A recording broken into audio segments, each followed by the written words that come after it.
Hello students, welcome to our channel vision గురు.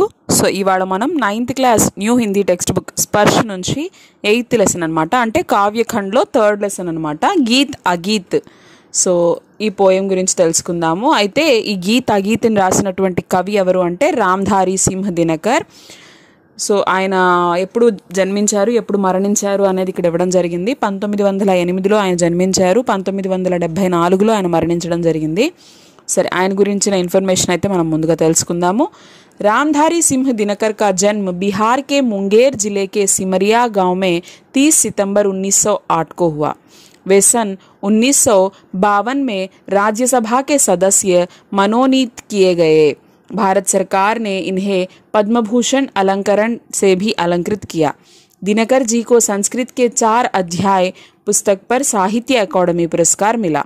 अपनी काव्य कृति उर्वशी के लिए इन्हें ज्ञानपीठ पुरस्कार से सम्मानित किया गया. చూడండి, రామ్ధారి సింహ దినకర్ గురించి ఇక్కడ మనకి చెప్తున్నారు. సో ఇక్కడ మనం చూసినట్లయితే రామ్ధారి సింహ దినకర్ ఎక్కడ జన్మించారు అంటే బీహార్కి సంబంధించినటువంటి ముంగేర్ అనేటువంటి జిల్లాలో సిమరియా అనేటువంటి ఊర్లో ఆయన జన్మించడం జరిగింది. సో ఎప్పుడు జన్మించారు అంటే సెప్టెంబర్ 30, 1908లో ఆయన జన్మించారు. అలాగే 1952లో ఆయన రాజ్యసభ సభ్యునిగా కూడా నామినేట్ అయ్యారట. నెక్స్ట్ ఆయనకి మన భారత ప్రభుత్వం పద్మభూషణ్తో సత్కరించింది. అలాగే 4 అధ్యాయ ఆఫ్ కల్చర్, సో సంస్కృత్కే 4 అధ్యాయ్, దీనికి ఆయనకి సాహిత్య అకాడమీ పురస్కార్ కూడా దక్కింది. అలాగే ఉర్వశి అనేటువంటి కావ్య గ్రంథానికి గాను జ్ఞానపీఠ పురస్కార్ కూడా లభించింది. दिनकर की प्रमुख कृतियां हैं हुंकार, कुरुक्षेत्र, रश्मिरथी, परशुराम की प्रतीक्षा, उर्वशी और संस्कृत के 4 अध्याय. సో ఇవన్నీ ఆయన ప్రముఖ రచనలు. दिनकर ओज के कवि माने जाते हैं. इनकी भाषा अत्यंत प्रवाहपूर्ण, ओजस्वी और सरल है. दिनकर की सबसे बड़ी विशेषता है अपने देश और युग के सत्य के प्रति सजगता. दिनकर में विचार और संवेदना का सुंदर समन्वय दिखाई देता है. इनकी कुछ कृतियों में प्रेम और सौंदर्य का भी चित्रण है. సో దినకర్ని ఓజ కవిగా పిలుస్తారు. అలాగే ఈయన భాష అనేది చాలా సరళంగా ఉంటుంది మరియు శక్తివంతంగా కూడా ఉంటుంది. సో ఈయన స్పెషాలిటీ ఏంటి అంటే ఈయన దేశభక్తి గురించి, వీటన్నిటి గురించి కూడా ఆయన ఆలోచనలు, ఆయన భావాలు అనేవి చాలా చక్కగా వర్ణిస్తారనమాట.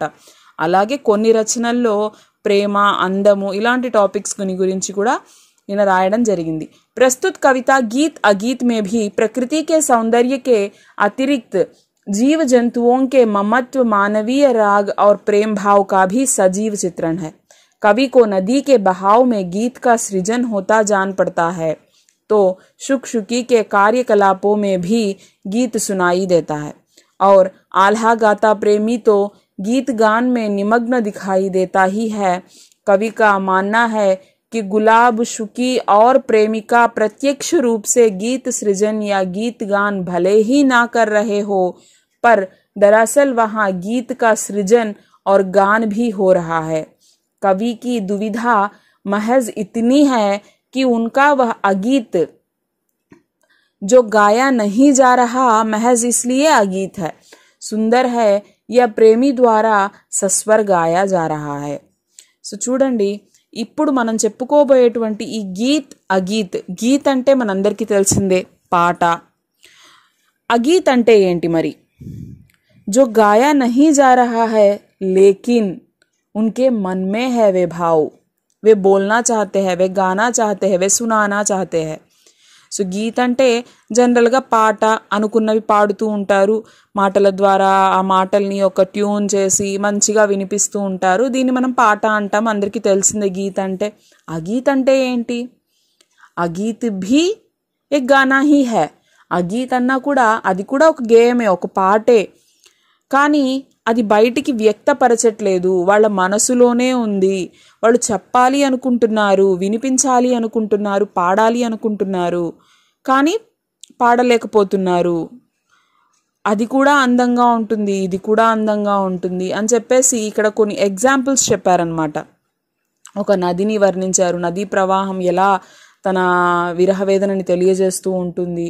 ఒక పువ్వు ఎలా తను అనుకున్నది చెప్పాలి అనుకొని ఆరాటపడుతూ ఉంటుంది, ఒక ప్రేమికురాలు ఏం చెప్తుంది. సో ఇలా కొన్ని కొన్ని ఎగ్జాంపుల్స్తో మనకి గీత్ అగీత్లో చెప్పడం జరిగిందనమాట. అయితే మనం పోయంలోకి వెళ్ళి చక్కగా దీన్ని తెలుసుకుందాము, ఈజీగా అర్థమైపోతుంది మీకు. సరే, నెక్స్ట్ చూడండి. గీత్ అగీత్. గీత్ అగీత్ कौन सुंदर है. कवि अड़ुगुतुन्नारू, कवि प्रश्न कर रहे हैं यहाँ पर गीत अगीत दोनों में कौन सुंदर है. సో అందరూ వింటున్నటువంటి, అందరికీ వినిపిస్తున్నటువంటి పాట అందంగా ఉందా, ఎవరికి వినిపించినటువంటి ఆ మనోవేదన, వాళ్ళు చెప్పాలి అనుకుంటున్నటువంటి ఆ భావము, మనం వినలేకపోతున్నటువంటి ఆ భావాలు అందంగా ఉన్నాయా. కౌన్ సుందర్ హై అని కవి ప్రశ్నిస్తున్నారు ఇక్కడ. गाकर गीत विरह के तटनी वेगवती बहती जाती है, दिल हल्का कर लेने को उपलों से कुछ कहती जाती है, तट पर एक गुलाब सोचता देते स्वर यदि मुझे विधाता, अपने पतझर के सपनों का मैं भी जग को गीत सुनाता. చూడండి, गाकर गीत विरह के तटनी वेगवती बहती जाती है, दिल हल्का कर लेने को उपलों से कुछ कहती जाती है, तट पर एक गुलाब सोचता देते स्वर यदि मुझे विधाता, अपने पतझर के सपनों का मैं भी जग को गीत सुनाता. गाकर बह रही निर्झरी पाटल मूक खड़ा तट पर है, गीत अगीत कौन सुंदर है. చూడండి, తటిని, తటిని అంటే ఏంటి, నది. తటిని అంటే నది. उपलोन से, उपलोन से అంటే ఏంటి, కినారా జో హోతా హై నదీ కా, ఆ నది ఒడ్డు అంటాం కదా. సో దాంతో చెప్తూ ఉందన్నమాట. ఏం చెప్తోంది. तो इन पंक्तियों में कवि ने कहा है, जंगल के पहाड़ों के बीच से बहती हुई एक नदी. చూడండి, బెహతీ హుయి నది. సో వేగంగా కొండ ప్రాంతాల మధ్య నుంచి ప్రవహిస్తున్నటువంటి ఒక నది చాలా అందంగా తన విరహ వేదనని వర్ణిస్తూ ఉంది. అంటే ఆ ప్లేస్ని వదిలి ఆ నది ప్రవహిస్తూ వెళ్ళిపోతూ ఉంది. సో ఆ బాధని, తను అనుకుంటున్నటువంటి ఆ ఆవేదనని వినిపిస్తూ పోతూ ఉంది. వినిపిస్తూ పోవడం అంటే ఏంటి, నదీ ప్రవాహం యొక్క సౌండ్ అనేది మనం వినగలుగుతాం కదా, మనకి వినిపిస్తూ ఉంటుంది కదా. సో అలా తన భావాల్ని తను పంచుకుంటూ వెళ్తూ ఉంది, అందరికీ వినిపిస్తూ వెళ్తూ ఉంది కదా. అంటే దాని భారాన్ని దించుకుంటూ ఉందన్నమాట. ఆ నది ఒడ్డునున్నటువంటి ఆ గడ్డిపోచలతో కానివ్వండి, ఆ కొండ గట్టులతో కానివ్వండి, ఆ కొండ ప్రాంతాల్లో ఉన్నటువంటి ఆ కొండరాళ్లతో కానివ్వండి, వీటన్నిటితో అది చెప్తూ పోతుంది, వినిపిస్తూ పోతుంది. అలాగే ఉసీ కినారే పర్ ఖడా హువా ఏక్ గులాబ్, అదే నది ఒడ్డున ఆ గట్టున వికసించి ఉన్నటువంటి ఒక గులాబీ పువ్వు అది ఆలోచిస్తుందట. ఇది వింటూ, ఈ నదీ ప్రవాహం యొక్క శబ్దాన్ని వింటూ, దాని వేదనని వింటూ ఇది కూడా ఆలోచిస్తుంది తన మనసులో. దేతేశ్వర్ యది ముఝే విధాతా, అప్నే పతఝర్ కే సప్నోं का मैं भी जग को गीत सुनाता. ఆ పువ్వు ఏం కోరుకుంటోంది, అగర్ విధాత, అగర్ భగవాన్ मुझे भी बोलने की शक्ति देते तो मैं भी अपने गीत सुनाती. సో అదేమనుకుంటోంది, నేను కూడా, నాకు కూడా భగవంతుడు వినిపించేటువంటి శక్తినిచ్చుంటే, చెప్పుకునేటువంటి శక్తినిచ్చుంటే, నేను కూడా నా మనసులోని భావాల్ని, పతఝర్కే సమయం ముझे कैसा लगता है. పతఝర్ అంటే ఏంటి, ఆకురాలే కాలంలో ఆ పువ్వులన్నీ రాలిపోతాయి కదా, దాని పెటల్స్ కానీ, ఆ చెట్టుకుండే లీవ్స్ కానీ, ఇవన్నీ రాలిపోతూ ఉంటాయి కదా. సో అప్పుడు నాకు అనిపిస్తున్నటువంటి, నా మనసులో ఉన్నటువంటి భావాల్ని, ఆలోచనల్ని, నా బాధని నేను తెలియజేస్తాను కదా, నేను కూడా అందరికీ వినిపించేలాగా చెప్తాను కదా, కానీ నాకు ఆ శక్తిని ఇవ్వలేదు భగవంతుడు అని చెప్పి అది ఆలోచిస్తూ మౌనంగా నుంచొని ఉంది. యహా పర్ గీత్ కిస్కా హై, ఇక్కడ పాట ఎవరిది, ఎవరు తన ఆవేదనని వెళ్ళవిస్తున్నారు, నది. ఆ గీత్ కిస్కా హై, గులాబ్. సో ఎవరు పాడట్లేదు, ఎవరు చెప్పట్లేదు, కానీ ఆ భావాలన్నీ తన మనసులో ఉన్నాయి, చెప్పాలి అని కోరుకుంటోంది, కానీ చెప్పలేని సిచ్యువేషన్లో ఉంది. ఎవరంటే అది ఆ గులాబీ అనమాట. తో యహ్ గీత్ భీ హై, అగీత్ భీ హై, బతాओ కౌన్ సా సుందర్ హై అని కవి మనల్ని క్వశ్చన్ చేస్తున్నాడు అనమాట. నెక్స్ట్, అలాగే సెకండ్ స్టాంజా చూద్దాము. बैठा शुक उस घनी डाल पर जो खोते पर छाया देती, पंख फुला नीचे खोते में शुकी बैठ अंडे है सेती, गाता शुक जब किरण वसंती छूती अंग पर्न से छनकर, किंतु शुकी के गीत उमड़ कर रह जाते स्नेह में मसन कर, गूंज रहा शुक का स्वर वन में फूला मग्न शुकी का पर है, गीत अगीत कौन सुंदर है. बैठा शुक उस घनी डाल पर जो खोते पर छाया देती, पंख फुला नीचे खोते में शुकी बैठ अंडे है सेती, गाता शुक जब किरण वसंती छूती अंग पर्न से छनकर, किंतु शुकी के गीत उमड़कर रह जाते स्नेह में सनकर, गूंज रहा शुक का स्वर वन में फूला मग्न शुकी का पर है, गीत अगीत कौन सुंदर है. शुक शुక్ అంటే ఏంటి? शुక్ అంటే మేల్ ప్యారెట్ అన్నమాట, నర్ తోత. షుకి అంటే ఫీమేల్ ప్యారెట్ అన్నమాట, మాదా తోత. సో వీటి రెండిటి గురించి ఇక్కడ చెప్తున్నారనమాట. ఏం చెప్తున్నారు? नर तोता और मादा तोता दोनों का प्रेम के बारे में यहाँ पर सुंदर वर्णन कर रहे हैं कवि. సో ఆ రెండిటి ప్రేమని గురించి తెలియజేస్తున్నారు. ఇంకేం చెప్తున్నారు ఇక్కడ?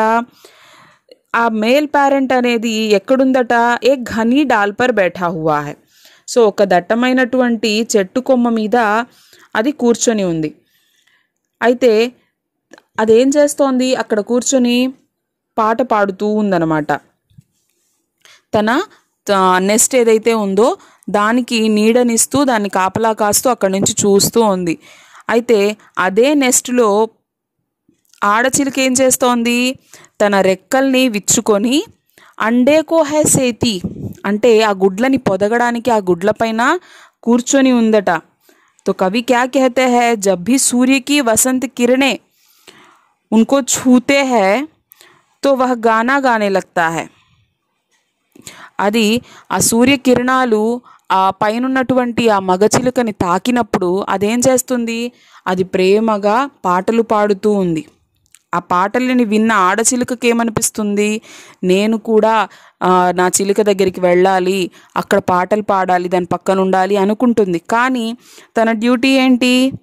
తను ఆ గుడ్లని పొదగాలి, ఆ పిల్లల్ని కాపాడాలి. కాబట్టి అది అక్కడే కూర్చొని ఉంది. దాని మనసులో కూడా ప్రేమ ఉంది, దాని మనసులో కూడా పాడాలి అన్న కోరిక ఉంది. కానీ అది ఏ విధమైనటువంటి శబ్దాలు చేయట్లేదు, పాడట్లేదు, కామ్గా కూర్చొని ఉంది. यहाँ पर गीत किसका है? शुक का है, नर तोता का है. आ गीत किसका है? मादा तोता का है. तो दोनों ही सुंदर है. एक कह सकता है, एक नहीं कह सकता है. एक बयान कर सकता है, एक बयान नहीं कर सकता है. ఒకటి చెప్పుకోగలుగుతోంది, ఇంకొకటి చెప్పుకోలేకపోతోంది, అంతే తేడా. అంతేకాని ఇద్దరి ప్రేమలో ఎలాంటి వ్యత్యాసము లేదు అని చెప్పేసి కవి ఇక్కడ చెప్తున్నారనమాట. నెక్స్ట్ థర్డ్ స్టాంజా చూద్దాము. दो प्रेमी है यहाँ, एक जब बड़े सांझ आल्हा गाता है, पहला स्वर उसकी राधा को घर से यहाँ खींच लाता है. चोरी चोरी खड़ी नीम की छाया में छिपकर सुनती है, हुई न क्यों मैं कड़ी गीत की बिधना यो मन में गुनती है. दो प्रेमी है यहाँ, एक जब बड़े सांझ आल्हा गाता है, पहला स्वर उसकी राधा को घर से यहाँ खींच लाता है. चोरी चोरी खड़ी नीम की छाया में छिपकर सुनती है, हुई न क्यों मैं कड़ी गीत की बिधना यो मन में गुनती है. तो यहाँ पर देखिए दो प्रेमी है, दो ప్రేమి హై, ఇద్దరు ప్రేమికుల గురించి ఇక్కడ వర్ణిస్తున్నారు. ఎలాగైతే మనకి ఫస్ట్ స్టాంజాలో ఒక నది గురించి, ఒక గులాబీ పువ్వు గురించి వర్ణించారో, సెకండ్ స్టాంజాలో రెండు చిలుకల మధ్య ఉన్నటువంటి ఆ ప్రేమని గురించి వివరించారు. ఇక్కడ ఇద్దరు మనుషుల్ని కంపేర్ చేస్తున్నారనమాట. సో అక్కడ చూడండి, అంటే జంతువులు, మనుషులు, అలాగే ప్రాణం లేనటువంటి నది, చెట్టు, వీటిని అంటే 3 రకాలుగా ఇక్కడ ప్రేమని కంపేర్ చేస్తూ అగీత్ డిఫరెన్స్ అనేది మనకి తెలియజేస్తున్నారు కవి ఇక్కడ. అయితే ఇద్దరు ప్రేమికులు ఉన్నారట. ఇద్దరు ప్రేమికులు ఉన్నప్పుడు ఇక్కడ ప్రేమి జబ్ సాంజ్ అంటే ఏంటి, షామ్ కా వక్త్, సాయంకాలం వేళ అని, ఈవినింగ్ టైం. సాంజ్ మతలబ్ ఈవినింగ్ టైం అనమాట. అయితే ఈవినింగ్ టైంలో ఆల్హా అంటే ఫోక్ సాంగ్స్లో ఒక ప్రేమ గీతం అనమాట, జానపద గీతము, ఒక ప్రేమ గీతము అతడు పాడుతూ ఉన్నాడు. ఆ పాట యొక్క రాగాలు విని, ఆ పాటని విని ఆ ప్రేమికురాలు ఏం చేస్తోంది, ఇంటి నుంచి వచ్చింది. కానీ తన ప్రేమికుడికి ఎదురు పడకుండా నీమ్కి పేడికి ఛాయా మే ఝిప్కర్, ఒక వేప చెట్టు దగ్గర అలా నుంచొని చూస్తూ ఆ పాటని ఆస్వాదిస్తూ ఇంకేం చెప్తుంది, ఏం అనుకుంటుంది తన మనసులో, తను చాలా సంతోషంగా ఉంది. వహ్ సోచ్తీ హై मैं उस गीत की कड़ी क्यों नहीं बन सकती, నేను ఆ పాటలో ఒక రాగంగా కలిసిపోలేకపోతున్నానే సో అని చెప్పి అనుకుంటూ అక్కడ ఆ పాటని ఆస్వాదిస్తుందే తప్ప ఆ పాటని పాడడం లేదు. मुझसे कुछ भी नहीं निकल रहा है, प्रेमिका मौन रहकर वहाँ पे खड़ी होकर उस प्रेमी जो गा रहा है वह सुन रही है, सिर्फ सुन रही है, కేవలం తను వింటూ ఉంది కానీ ఏమీ పాడట్లేదు, ఏమీ చెప్పట్లేదన్నమాట. అయితే ఇక్కడ గీత్ ఎవరిది అంటే తన ప్రేమికుడిది. जो आल्हा के गीत सुना रहा है, अगीत किसका है, प्रेमिका का है. जो घर से निकल कर आई है, वहाँ पे खड़ी है, उसके मन में भी कहने को बहुत कुछ है, लेकिन वह कह नहीं पा रही है. సో ఇంటి నుంచి వచ్చింది, వింటోంది, చాలా సంతోషంగా ఉంది, చెప్పాలి అన్న కోరిక తనకు కూడా ఉంది, చెప్పాలి అన్న విషయాలు చాలా ఉన్నాయి, కానీ ఏమీ చెప్పలేక నిలబడిపోయి మౌనంగా ఉన్నది. అగీత్ ఎవరిది అంటే ఆ ప్రేమికురాలిది. तो गीत अगीत दोनों में कौन सुंदर है, इस तरह दिनकर जी प्रश्न कर रहे हैं. అయితే గీత్ అగీత్ ఈ రెండిట్లో ఏది అందమైనది, ఏది బెస్ట్ అని చెప్పేసి కవి మనల్ని ప్రశ్నించడం జరుగుతుంది. సో ఇది గీత్ అగీత్ అనేటువంటి పోయం అనమాట. ఐ హోప్ మీ అందరికీ అర్థమైంది అనుకుంటున్నాను. దీనికి సంబంధించి మీకు ఏమైనా డౌట్స్ ఉన్నట్లయితే నా కామెంట్ సెక్షన్లో తెలియజేయండి. తప్పకుండా రిప్లై ఇవ్వడానికి 100% ట్రై చేస్తానండి. Thank you.